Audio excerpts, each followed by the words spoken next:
Start. Hello दोस्तों, आप सभी का स्वागत है आपके अपने यूट्यूब चैनल गुरुडी ब्लॉग्स 2.0 पर। तो आज हम लोग जो है एक न्यू चैप्टर स्टार्ट करने जा रहे हैं। वो चैप्टर का नाम है बल तथा गति के नियम, यानी बल निकालने के लिए जो सूत्र होता है और बल कैसे निकाला जाता है उसके बारे में आज हम लोग चर्चा करेंगे।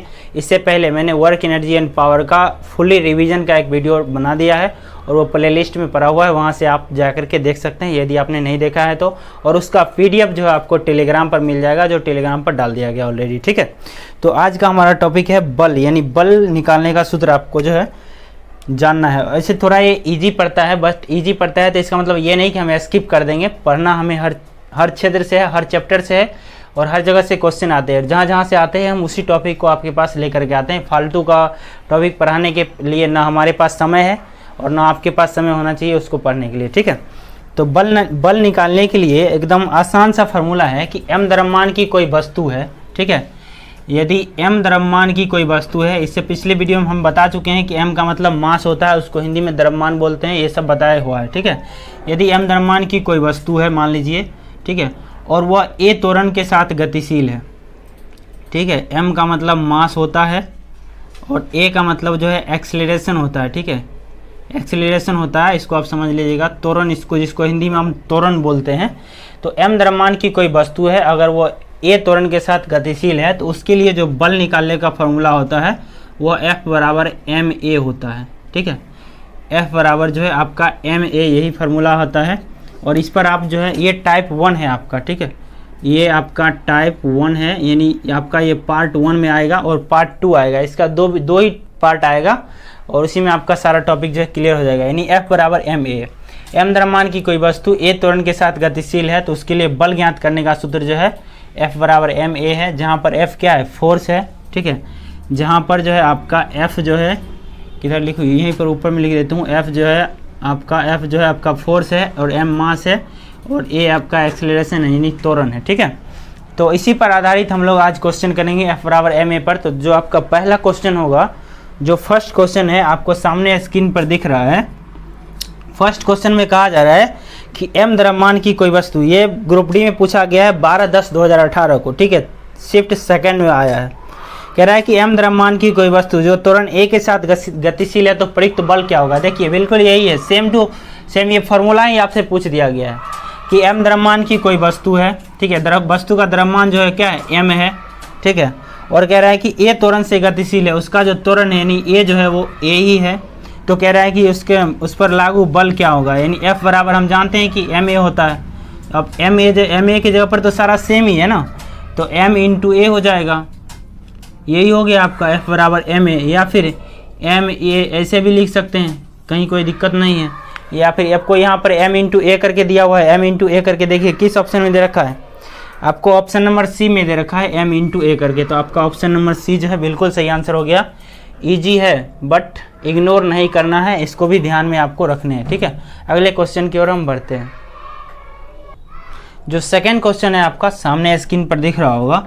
इस सेकंड क्वेश्चन में कह रहा है कि एक 2 किलोग्राम की वस्तु है जो 4 मीटर प्रति सेकंड स्क्वायर के त्वरण से गति कर रहा है। ठीक है, मान लीजिए 2 किलोग्राम की कोई वस्तु है, तो वस्तु का द्रव्यमान कितना है, मास जो है आपका वो कितना दे रखा है, 2 किलोग्राम दे रखा है। ठीक है, और 4 मीटर प्रति सेकंड स्क्वायर के त्वरण से, यानी एक्सेलरेशन, ए का मान क्या है, 4 मीटर प्रति सेकंड स्क्वायर के त्वरण से वो गति कर रहा है। तो कह रहा है इस पर लगने वाला कुल बल क्या होगा, यानी F का मान आपसे पूछा जा रहा है। तो आप जानते हैं कि F बराबर क्या होता है, F बराबर जो है आपका ma होता है। तो m का मान कितना है, 2 है, इंटू a का मान कितना है, 4 है। तो F का मान आपका क्या हो गया, 8 हो गया। लेकिन आपको यहाँ पर एक चीज़ें ध्यान रखनी होगी कि इस ऑप्शन में तो खैर नहीं दे रखा है, बल का ऐसा मतलब न्यूटन होता है, तो आप सीधा सीधा इस पर न्यूटन मार देंगे, जो आपको ऑप्शन नंबर डी में दिख रहा है। ऑप्शन नंबर डी में आपको 8 न्यूटन दिया हुआ है। लेकिन और क्वेश्चन में आपका क्या आएगा कि न्यूटन की जगह पर आपको जूल दिया रहता है बहुत जगह पर। तो वहाँ पर आपको ध्यान रखना है कि बल का ऐसा मतलब प्रॉपरली न्यूटन ही होता है, कहीं गलती से जूल नहीं मार के आ जाइएगा, नहीं तो आपका 1 नंबर चला जाएगा। देखिए कितना शॉर्ट फार्मूला है और आपका इसी में 1 नंबर मिल रहा है। और यदि आप ये नॉर्मलाइजेशन का होगा तो एक न्यूमेरिकल पर 3 नंबर चल जाते हैं। ठीक है, तो इसलिए आपको ये बिल्कुल ध्यान रखना है, मात्रक का प्रॉपरली जरूर ध्यान रखना है। m का मान जो दिया हुआ है, a का मान दिया हुआ है, हमने लिख दिया और गुना कर दिया, 2 चौके 8 न्यूटन आपका सही आंसर हो गया। तीसरे क्वेश्चन की ओर हम बढ़ते हैं।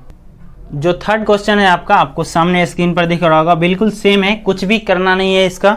जो कह रहा है आप लिखिए पहले। कह रहा है कि 20 किलोग्राम द्रव्यमान की एक वस्तु है, 4 मीटर प्रति सेकंड स्क्वायर के त्वरण से जा रही है, 20 चौक 80 न्यूटन। सीधे सीधे आंसर हो गया। यदि आप इसको तरीके से बनाना चाहते हैं तो m का मान कितना हो जाएगा, 20 किलोग्राम हो जाएगा, ठीक है। और a का मान जो है 4 मीटर प्रति सेकंड स्क्वायर के त्वरण से जा रही है। आपसे पूछा जा रहा है कि उस पर प्रयुक्त बल क्या होगा, ठीक है। तो आप जानते हैं क्या, F बराबर होता है ma, ए बराबर एम ए होता है। m का मान कितना है, 20 है, इंटू a का मान कितना है, 4 है, यानी 20 चौक 80 न्यूटन आपका सही जवाब हो जाएगा, ठीक है। आपको किस ऑप्शन में दिख रहा है, 80 न्यूटन। 80 न्यूटन आपको ऑप्शन नंबर ए में दिख रहा है। बहुत सारे लोग सोचेंगे कि इतना इजी सिवाल करा रहे हो, तो माय डियर ये क्वेश्चन पूछा ही गया इतना इजी, हमने अपने घर से नहीं लाया है।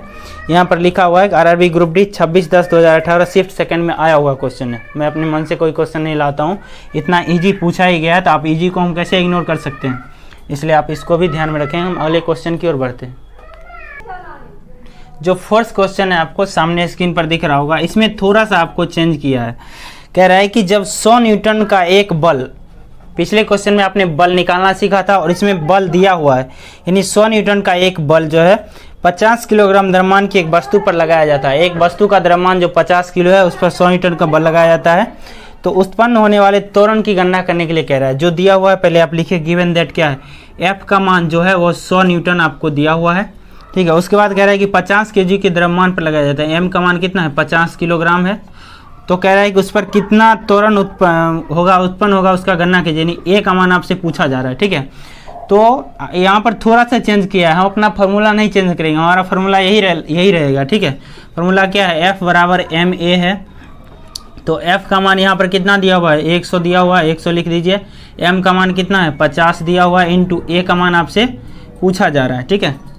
a का मान आपसे पूछा जा रहा है, इधर से काटेंगे 50 दूनी 100, 2 बार में कट जाएगा, यानी a का मान जो है आ जाएगा कितना, 2 मीटर प्रति सेकंड स्क्वायर। यानी इसका मतलब क्या हुआ कि वो जब एक 100 न्यूटन का एक बल 50 किलोग्राम द्रव्यमान की वस्तु पर लगाया जाता है तो कितना त्वरण उत्पन्न होगा, 2 मीटर प्रति सेकंड स्क्वायर का त्वरण जो है आपको उत्पन्न होगा।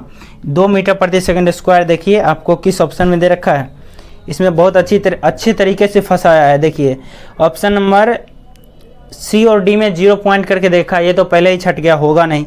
और जो आपका ऑप्शन नंबर बी है, जो बी है उसमें देखिए थोड़ा सा मतलब आगे ऊपर अगर माइनस लिख देता तो वो आंसर सही हो जाता, ठीक है। बट उसमें नहीं लिखा है। आपका ऑप्शन नंबर ए जो है इसका सही जवाब होगा। 2 मीटर प्रति सेकंड स्क्वायर जो है, 2 मीटर प्रति सेकंड स्क्वायर को आप ऐसे भी लिख सकते हैं, या उसको आप 2 मीटर प्रति सेकंड स्क्वायर ऐसे भी लिख सकते हैं। इसको आप याद रखिए, इन दोनों में से, या फिर यहाँ तो ऐसे आपको चिन्ह देना पड़ेगा या फिर यहाँ पर माइनस लगाना पड़ेगा।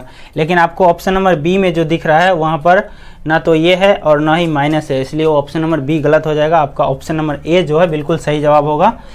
पहले ही कह रहा है कि 100 न्यूटन का बल लगाया जाता है और द्रव्यमान 50 किलोग्राम है, तो ए का मान आपसे पूछा जा रहा है। एफ बराबर एम ए लगाएंगे, ए का मान 2 मीटर प्रति सेकंड स्क्वायर आपका आंसर हो जाएगा, ठीक है। अगले क्वेश्चन की ओर बढ़ते हैं। जो 5वां क्वेश्चन है आपको सामने स्क्रीन पर दिख रहा होगा, बिल्कुल सेम है। कह रहा है कि 25 किलोग्राम द्रव्यमान वाली कोई वस्तु है, ठीक है। द्रव्यमान कितना है, यानी मास कितना है, 25 किलोग्राम है उसका मास वस्तु का। और कह रहा है कि 8 मीटर प्रति सेकंड स्क्वायर के समान त्वरण से गतिमान है, यानी ए का मान कितना है, 8 मीटर प्रति सेकंड स्क्वायर के समान त्वरण से गतिमान है।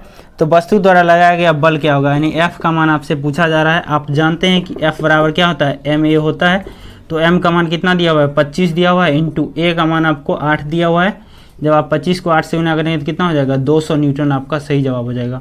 देखिए 200 न्यूटन आपको किस ऑप्शन में दे रखा है, यहाँ पर देखिए 200 न्यूटन, जो मैं पहले वीडियो में बताया था कि जूल भी दे रखा है होता है, तो देखिए इसमें दे रखा है। ऑप्शन नंबर ए में न्यूटन दे रखा है, और ऑप्शन नंबर बी में जूल दे रखा है, और ऑप्शन नंबर सी में त्वरण का मात्रक दे रखा है मीटर प्रति सेकंड स्क्वायर, ठीक है। और ऑप्शन नंबर सी और डी जो है सेम ही दे रखा है, बट वो तो होगा नहीं, बल का ऐसे मात्रक प्रॉपर्ली न्यूटन होता है। तो आपका ऑप्शन नंबर ए जो है आपका सही जवाब होगा। ये 5 क्वेश्चन मैंने करा दिए। एफ बराबर एम ए पर जहाँ से भी क्वेश्चन आएंगे, जो भी प्रीवियस ईयर में बताया गया है, आप वहाँ से बना लेंगे, आपका सारा क्वेश्चन जो है सॉल्व हो जाएगा, कहीं कोई दिक्कत नहीं है। अगला जो वीडियो आएगा वो इसी पर आएगा, बट यहाँ पर ए के जगह पर उसका फार्मूला चेंज होगा, ठीक है। ए के जगह पर यानी त्वरण निकालने के लिए जो अगला फार्मूला होता है v minus you by T होता है, वो उस पर रिलेटेड होगा। निकालना बल ही होगा, बट ये थोड़ा सा इससे लेवल हाई होगा, यानी वो टाइप सेकंड आएगा, b minus you by T होगा जो a के जगह पर। इसकी चर्चा हम अगले वीडियो में करेंगे। फिलहाल आपको एक क्वेश्चन होमवर्क के लिए दिया जा रहा है, जो आपको सामने स्क्रीन पर दिख रहा होगा। कह रहा है कि एक 20 न्यूटन का बल लागू किया जाता है और 2 मीटर प्रति सेकंड स्क्वायर के त्वरण से गति करता है, तो वस्तु का द्रव्यमान ज्ञात कीजिए। आप लोग इसका आंसर कमेंट बॉक्स में हमें देंगे, ठीक है। और मैं हर किसी का आंसर भी चेक करता हूँ, जो भी लोग सही आंसर देते हैं आप इसका आंसर जो है कमेंट में देंगे। तो आप सभी से मिलते हैं कल फिर सुबह 9 बजे नेक्स्ट वीडियो में। Thank you so much.